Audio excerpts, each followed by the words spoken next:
Hey guys, welcome back to my channel, and today I'll be talking about RTR exams and hopefully answer all your queries.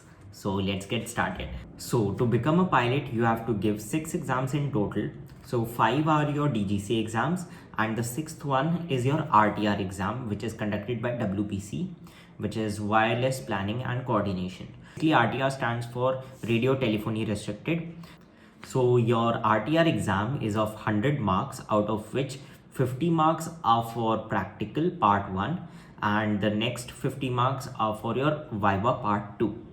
Part 1 is your practical, wherein you have to read, write, think and speak simultaneously, and this part 1 is of 25 minutes, 50 marks, and the next part is your oral viva, which will be conducted by 2 examiners. One will be from WPC and the other one will be from DGCA.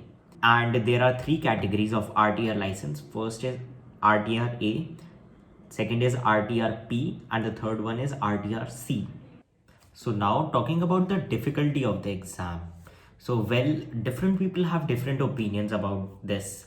Some people say it is very difficult. Some other people say it is way too easy. It is not very easy, neither too difficult. It is somewhere in the medium pace, and if you compare it with DGC exams, yes, then definitely it is slightly difficult as compared to your DGCA exams, because in DGC exams there is multiple choice questions. So even if you have read the answer once, somewhere back in your memory you will be able to recall it. But in this exam, since there are no MCQs, you might face slight difficulty in recalling the answers. So in that case, you have to practice a bit more. You can clear this exam in your first attempt itself. Now, the question arises, should you join classes for clearing your RTR exam? Well, it actually depends on you. If this is your first exam which you will be going to give, then you should definitely consider taking classes for your RTR exam. But if you have previously cleared 3 or 4 DGC exams, then you might consider giving this exam without any classes. So, and also the study material which is available online and in the market is not very reliable, because there are certain flaws and tricky questions in the RTR exam papers which are not mentioned or addressed in these books and notes which are available online. So for them, you have to refer to someone who has recently cleared his RTR exams, or you can take classes for the same. Taking classes will help you to get the right required knowledge for the exam. They expect you to know each and everything about aviation, which is slightly impossible at this stage. Doing it in a smarter and better way, I suggest you to take classes for the same. They will also give you some tips and tricks to easily complete your paper, and some certain exam related specific strategies, like how you have to solve the paper and specific format for completing the paper. All these small things matter a lot and increase your chances for clearing this exam in your first attempt. Now, what is the syllabus for the RTR exam? Well, it is not very specifically defined. They want you to know each and everything related to aviation. Like, they want you to know about the recent developments in the aviation sector. They want you to know about the technologies used and being developed. They want you to know the regulations, rules, meteorology, navigation, and all the technical stuff. Also, 12th physics and mathematics. Now let's talk about how you can enroll yourself for the RTR exam. Well, for that you have to go and visit Department of Telecommunications website, which is dot.gov.in, as you can see on my screen. So here on the website, you have to go and visit the notice section. Towards the end of the year, they release the schedule for the RTR exams for the next year. So if I open this document, over here you can see all the dates and the centers wherein the exam will be conducted. You can find the application form attached to this PDF itself, irrespective of whichever attempt you are giving. I've scrolled down to page number 10 and the application form starts from here. So you have to get the printout of all these pages, that is this page number 10, page number 11, 12, 13, 14, 15. This is the form which needs to be filled, and a physical copy of this form has to be sent to the respective RLO. So to fill this form, you simply have to write the address of the respective RLO over here. So for example, if you are giving the Delhi attempt, then the address which you have to put over there is this address. Okay. Similarly, if you are giving the Mumbai attempt, then this address, and Chennai, for Chennai this, for Kolkata this address. Alright. Leave this section empty. Over here you have to write your name, your address, postal address, your telephone number, and your email. Mail over here. And after that, in the center, if you don't have any RTR from a Commonwealth country and you are giving both the parts, then you have to put a tick over here. Else, if you have a valid RTR from any of the Commonwealth countries and you are eligible for giving only the part 1, then you can put a tick mark over here, that is RTR arrow part 1. Then coming to the next section, month of examination, like here for example, for Delhi attempt, month of examination is February. So over here we will be writing February. Okay. So coming on to the next section, just remember no short forms allowed. Write each and everything in full form and in capital letters. Avoid using small case. So just leave this detail of bank draft empty, as now the payment method has changed and you have to make an Bharat Kosh payment, and you don't have to attach any more bank drafts over here. So leave this column empty, leave this empty, don't write anything here. And next, under number and date and amount, so over here you will write the details for Bharat Kosh payment. So there will be a challan number which you'll have to write here, number and the date of payment.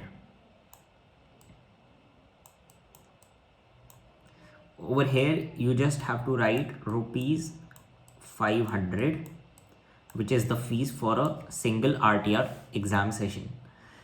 Next, state if appearing in any other class of COP examination, which is no. After that, over here you have to write your name, first name over here in English, capital letters, block letters. For example, my name is Chaitanya. I will write my name over here, and then I will write my surname over here. It is suggested that you write your name in Hindi, first name over here and your last name in Hindi over here. Then you have to write your entire postal address over here and your permanent home address here. In case both are same, but still you have to write it again in both the columns. Next, for contact number and email ID, write your contact number and email ID. Over here you have to specify your height. So for example, if you are 170 centimeters, then write 1 over here and 70 over here, 1 meter 70 centimeters. All right. And color of your eyes, color of hair, complexion, mark of identification. Then write your date of birth over here. That is, for example, if your date of birth is 18th, just write 18th August, again in all caps, 2004. You have to be 18 plus to be eligible for this exam. Next, in place of birth, just write your place of birth, district and state. For example, Agra, Uttar Pradesh. Then just write Agra, all caps, comma, Uttar Pradesh. Then name of state which you belong to is basically from where you did your class 12th. So if for example I have done it from Uttar Pradesh, then just write Uttar Pradesh over here. Next, are you a citizen of India? Just write yes and put a dash, Indian. After that, leave this. Here write your father's name, address, and his nationality, Indian. Next, if you have your certificate from any of the other Commonwealth countries, then specify their details over here. Else you can leave them empty, or just put a dash or write NA, N/A, not applicable. Next, over here, educational qualification of the candidate, you have to write, if you are class 12th pass, then just write 12th standard. Don't write short forms. Passed. And you also have to attach a photocopy of your class 12th mark sheet over here. Then comes the declaration. Over here, a witness has to sign. Witness can be anyone who does not have a blood relation with you. It can be your friend, it can be your neighbor, anyone. He has to sign over here, his name, address, date, place. Okay, and over here you have to make your own signature. You write your name, date, and place. Next, this is just a small checklist for you to make sure that you have enclosed all the required documents inside the folder. Anyways, this is not applicable now. And also this, instead of just write Bharat Kosh payment over here and write the challan number again. Next, just make a signature over here. Here comes the certificate of character and nationality. Over here you write your own name, your father's name, and years, months. You can write any number of years. More than 3 years would be sufficient. For example, 4 years 7 months.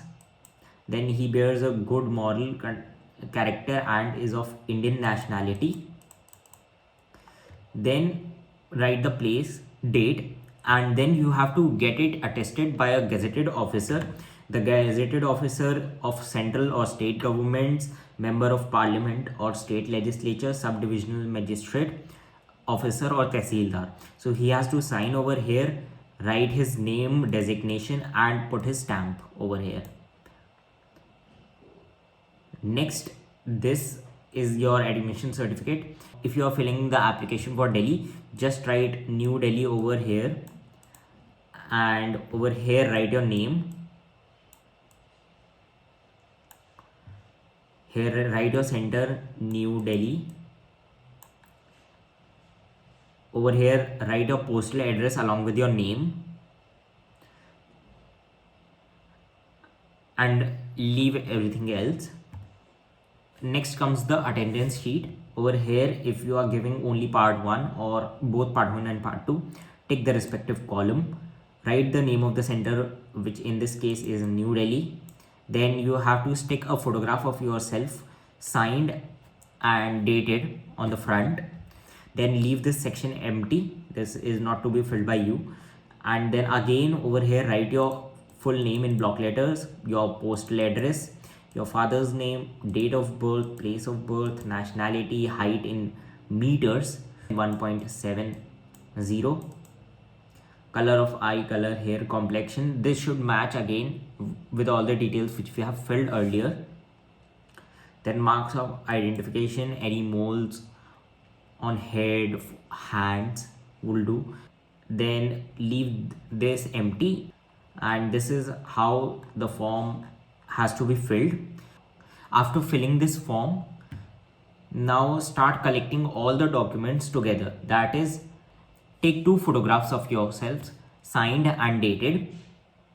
Then attach 1 copy of your Aadhaar card as the proof of age and your 12th mark sheet, which will be your proof of educational qualification.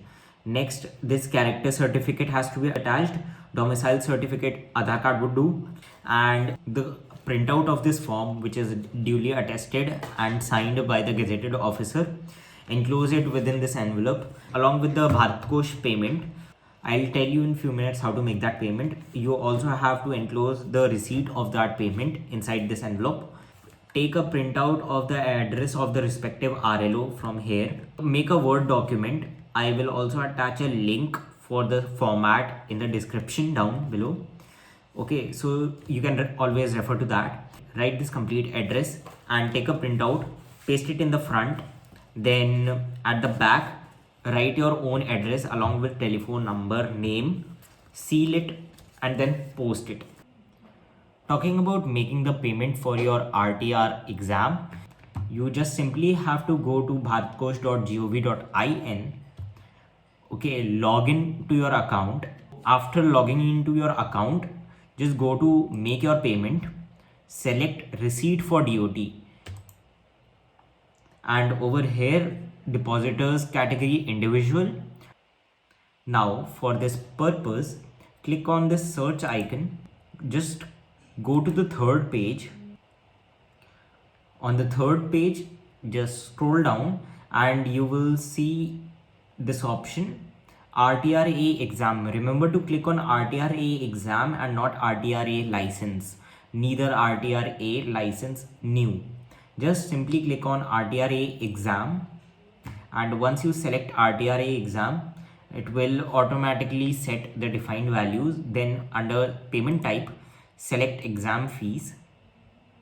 Once you select that, don't alter the function head, just under the section of pay and account office, PAO, just select the controller of whichever state your exam is going to be. For example, if you are giving the New Delhi attempt, select New Delhi. If you are going for the Chennai attempt, select Tamil Nadu. Kolkata attempt, West Bengal, and similarly. So select New Delhi. Then there will be only one option in the drawing and disbursing office. Just select that. Select the amount as 500, and in the payment frequency period, keep it for 1 year. After that, in the remarks, just write down RTR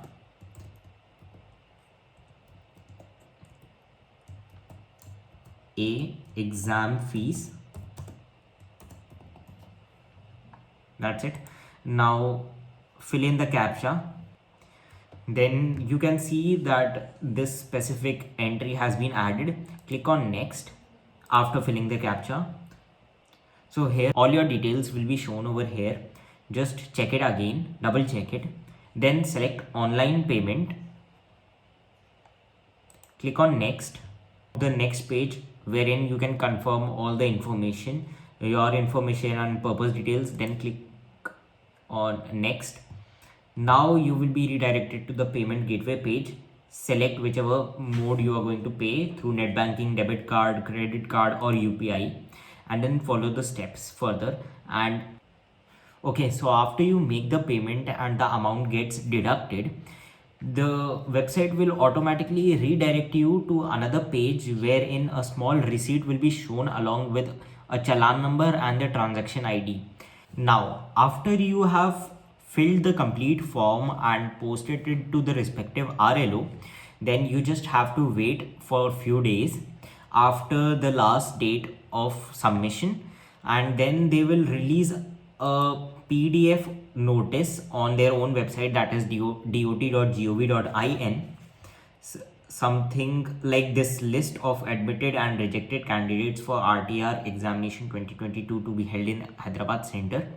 And if you open this, it would be a PDF like this wherein your name will be mentioned, your class, if you have applied for both the parts, a full would be written in front of your name, your date of birth, your date on which your examination is going to take place, and the time. So you just cross check the date of your examination and the time, and be prepared for that day and that time. Also, if there is any remark in front of your name, for example, here if it is written DOB, NC, that means these are your shortcomings and you have to take these documents along with you once you go to the examination center. So for DOB, if DOB is written in front of your name, just take a proof of your date of birth, which can be your Aadhaar card or your 12th mark sheet. Similarly, for NC means nationality certificate. Yeah, so this. So if e-receipt is mentioned, that means you have to make the payment again, then take the e-receipt along with you while going for the exam. NC, that means nationality certificate. Reprint the nationality certificate, fill it properly, get it attested again by a gazetted officer, and then take it along with you for the exam. Otherwise, if you don't take those documents along with you while going for the exam, they won't allow you to sit for the exam. Okay, so talking about the exam day, make sure to reach at least 1 hour or 45 minutes prior to the time mentioned in the admit card, and make sure that you are well groomed and well dressed, because here your personality plays an important role in making you pass through. The next thing is that make sure you carry 2 pens, all other stationery, also a valid ID proof. Remember to carry all the shortcomings if any shortcomings were mentioned in your admit card list in front of your name. Do read all the instructions which are mentioned in the admit card list and also in the application form. And once you reach the examination center, you have to wait for 10 to 15 minutes. Then somebody will come and take your attendance. Then in a batch of 5 to 6 or maybe 7, you will be taken to another room where your first part 1 will be conducted, and rest of you will have to wait in the waiting area. And once that batch completes its test, which is probably 30 minutes, 5 minutes of doing the paperwork and 25 minutes exam. Okay, so in part 1, you basically have to wear a headset, and examiner will be sitting behind you, and you basically have to read, write, think and speak simultaneously. You will be given a question paper on top of which all the details related to your flight will be mentioned, like your call sign, your departure destination, arrival destination, all the other details, routes, time, specifications, wake, turbulence category, and extra notes will be mentioned. Read them carefully, take some time, take 1 or 2 minutes, read it properly, and you will also be given a set of maps, around 10 or 12 maps, wherein the chart number will also be mentioned on your question paper. All right, and then carefully attempt all the questions.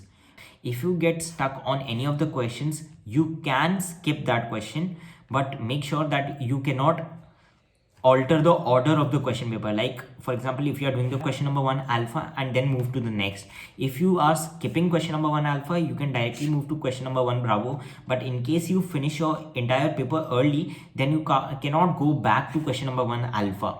So just keep that thing in mind. Also keep one thing in your mind, that once you start attempting your question and once you give your answer, he will reply, then you have to again reply back. You cannot move to the next question until and unless the examiner sitting behind you will say go to next question. Okay, just remember that you are polite with the examiner and patient. Sometimes he will try to pester you by asking random questions. Just answer him properly. Okay, if you don't know something, just say sir, I don't know. Next is, if 25 minutes will get over, he will remove his headset. That means that now any answer given by you won't be taken into consideration. So, or if you complete your paper before 25 minutes, then he will simply ask you for your sheet.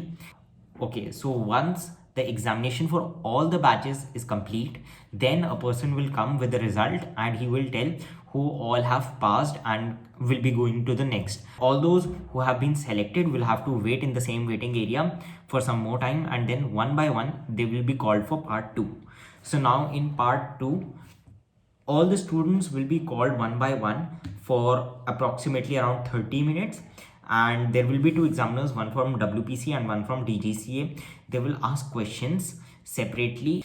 They can ask anything related to the RT, related to your nav, met, regs, technical, general.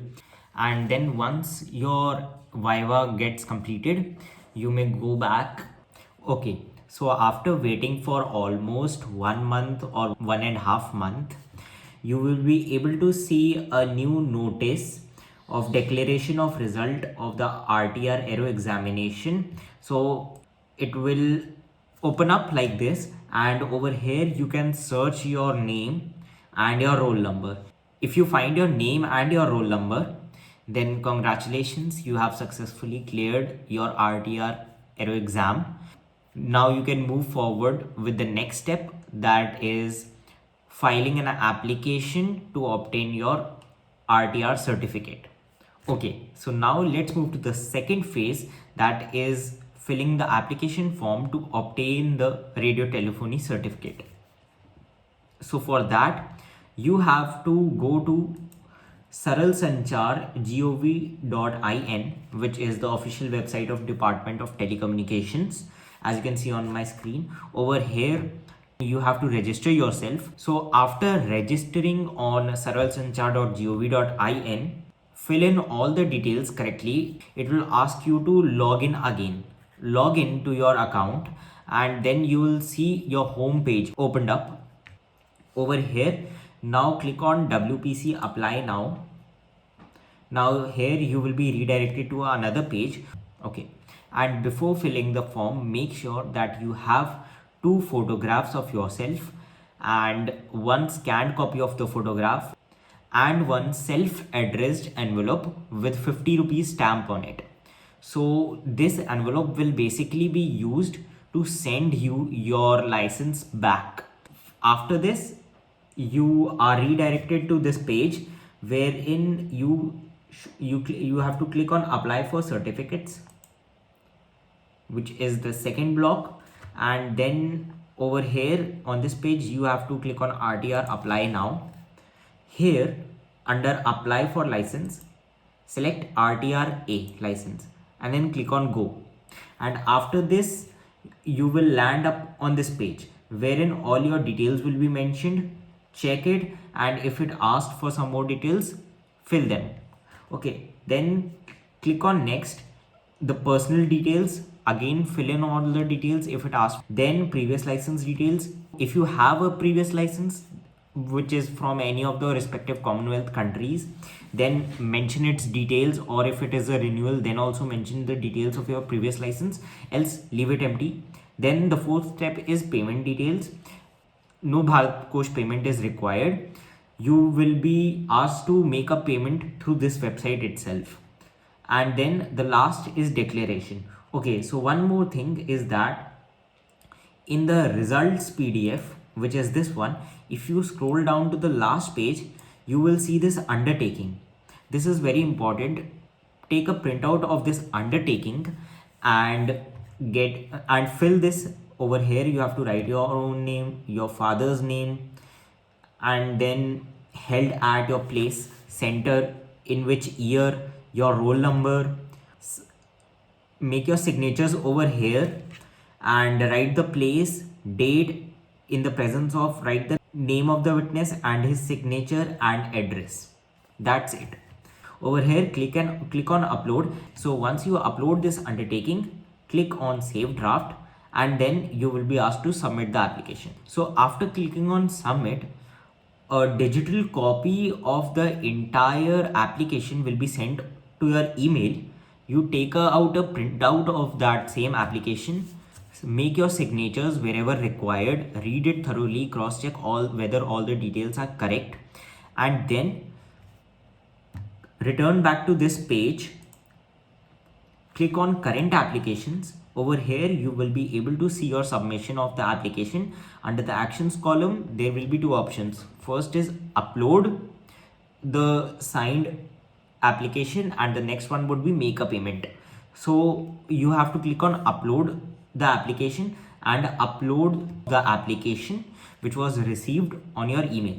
After that, you have to click on make the payment and make the payment. Okay, so after successfully uploading the signed application and making the payment, the application status will change to application under scrutiny, and after that you just have to wait for your license to reach you.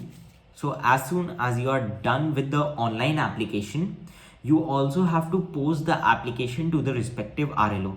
For that, again, take a big sized envelope. Inside this, you have to keep 2 photographs of yours and also a copy of the signed application.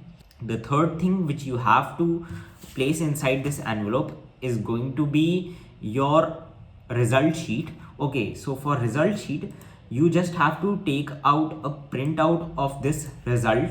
Okay, so make sure that you take a printout of the first page wherein all the details are mentioned, and if your name is on the first page, highlight the entire row with your name, or else if your name is on some other page, then you have to take out print out of 2 pages, that is the first page and whichever page your name is, and just highlight your name.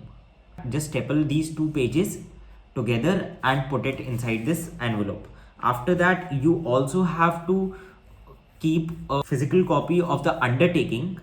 So once you put the signed application inside this, 2 photographs of yourself, 1 undertaking and the copy of the result, and also a 50 rupees stamped self-addressed envelope. Okay, so to explain you the self-addressed envelope, okay, so in the front you have to write your own name, your own address, your own telephone number, and on the back side you have to write the address of the respective RLO, their fax number, their telephone number. And also you have to buy 50 rupees stamp from the post office and then paste it on the front side. And one more important thing, remember that you have to do this entire process, that is filling the online application and also sending the required documents all along with the signed application to the respective RLO within 2 months of the declaration of the result. I have attached a picture showing how you can enclose all the required documents inside this envelope and send it to the respective RLO for your license application. After that, you just have to wait for 1 or 1.5 months for your license to reach you. I have also attached a video showing how you will be receiving your license and how the license will look like. So as we have come to the end of the video, now let me tell you few things on which you have to pay attention. The first one is, make sure that everything which you post to the respective RLOs is nice, neat and tidy. The second thing to remember is in your part 1, that is while writing your answers, divide the page into 2 halves. On the left side, write your reply on the left, and on the right side, write the examiner, that is the ATC's replies, and do it in a proper presentable way. Third point is, be patient and polite in whenever dealing with any of the officials, be it part 1, part 2 or any other official inside the campus. Fourth part is in your part 2. If you don't know the answers of certain questions, just tell them that, sir, I don't know the answer of this question and I will definitely search about it once I go back home. No need to panic, and even if you don't know a few questions, then they are not going to fail you. For in my case also, I did not know many of the questions and I just simply gave them this answer that, sir, I don't know this and that, and I will definitely search. Or before directly telling them that I don't know, I just made a random guess. If they said this is correct, then we would use to move forward. Otherwise, I would say, sir, I don't know, I don't have an idea, I will definitely look upon this, sir. Okay, so now comes the fifth part. That is, once you enter the examination center, you will be interacting with a lot of students for whom it would be their first attempt, second, third, fourth, 7th, 8th, nth number of attempt. Okay, so listen to them, interact to them, talk to them about their experiences, share your experiences, but don't take their suggestions very seriously in the terms of how to interact with the examiner or how to give your own paper. Like for example, you will hear many people saying that you won't be able to pass it in your first attempt, and you will also be able to hear that the examiners are asking this, and if you don't tell this particular answer they will fail you. It is nothing like that. Okay, so now comes the sixth point. Listen to all the instructions given by the examiners in part 1 or part 2 very carefully, as they usually tweak the instructions slightly so that they can understand whether the candidate is paying attention or not. Now comes the seventh point, that is, there are two categories for obtaining license. The first one is that you get your license valid for 20 years, for which you have to pay rupees 5,000, and after 20 years you again have to give part 1, not the part 2, just part 1, that is a practical, and after that they will again reissue you a RTR license. And the second category is your RTR license valid for your entire lifetime. Okay, so for this you have to pay 10,000 rupees. Okay, so now comes the eighth point, which is the most important point. Okay, so no matter how you've prepared for the exam, if you are giving your Delhi attempt, for example, which is going to be held in February, then if the dates of registration start before you giving your exams, for the next attempt, which is going to be held in April, then make sure that you enroll for the next attempt as well. Okay, it doesn't matter if you pass, then that's not a problem. Only 500 rupees would go as the fee for the next attempt, but at least there is a surety that even if you don't make it through in this attempt, you have the next attempt within the next 2 months. And now comes the ninth point, which is your own presentation. Make sure before going to the center that you are presentable, well groomed, well dressed in formals. Okay, so that is all for today from my side. I hope you've got all your queries answered, and see you in the next video. Bye.